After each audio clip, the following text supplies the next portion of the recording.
Friends അസ്സലാമു അലൈക്കും. ഞാൻ നിങ്ങൾക്ക് അടുക്കളയിൽ യൂസ് ചെയ്യാൻ പറ്റിയ ഒരു ടിപ്സ് പറഞ്ഞു തരട്ടെ. ഇതിപ്പം ഞാൻ ഈ ടിപ്സ് എനിക്കറിയത്തില്ലായിരുന്നു. എനിക്ക് പറഞ്ഞത് നമ്മളിവിടുത്തെ മാമയാണ് കേട്ടോ. വേറൊന്നുമല്ല, നമ്മൾ സവാള, ഇത് വലിയ സവാള കേട്ടോ. ഈ സവാള നമ്മൾ അരിയൂലേ, അപ്പം അരിഞ്ഞ് കഴിയുമ്പോഴത്തേനും നമ്മുടെ കയ്യിലൊരു സ്മെല്ല് വരും. നമ്മൾ കുക്ക് ചെയ്ത് കഴിഞ്ഞാലും സവാളയുടെ ഒരു സ്മെല്ല് നമ്മുടെ കൈകളിൽ വരും. അപ്പം ആ സവാളയുടെ സ്മെല്ല് മാറാൻ ഈ ഒരു സ്പൂൺ മതി.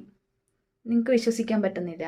ഈ ഒരു സ്പൂൺ വെച്ചിട്ട് നമ്മളിപ്പോൾ കൈ കഴുകാൻ വെള്ളം പൈപ്പ് തുറന്നു വിടുമല്ലോ, വെള്ളം പൈപ്പ് തുറന്ന് വിടുമ്പം ഈ സ്പൂണിനകത്ത് കുറച്ച് സോപ്പോ അല്ലെങ്കിൽ എന്താണ് ലിക്വിഡോ എന്താണ് നമ്മൾ കൈ കഴുകാൻ ഉപയോഗിക്കുന്നത്, അത് ഈ സ്പൂണും കൂടെ ചേർത്ത് വെച്ച് കഴുകണം.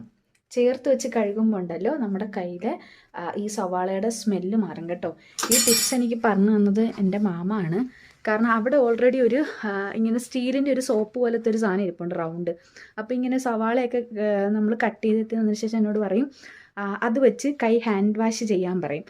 അപ്പം സ്മെല്ല് പോകുമെന്ന് പറയും. അപ്പോൾ ഇന്നിപ്പോൾ ഞാൻ ഇവിടെ പറയാൻ കാരണം എന്ന് വെച്ച് കഴിഞ്ഞാൽ, ഇന്ന് ഞാൻ ഡ്യൂട്ടിക്ക് ഇടയിൽ സവാള ഇങ്ങനെ അരിഞ്ഞു കേട്ടോ.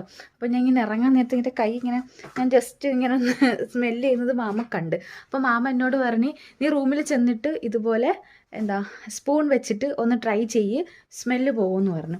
ഞാൻ അതുപോലെ ഇവിടെ വന്നിട്ട് ചെയ്ത് നോക്കി കേട്ടോ. അപ്പോൾ എൻ്റെ ആ കയ്യിൽ ആ സ്മെല്ല് പോയിട്ടുണ്ട്.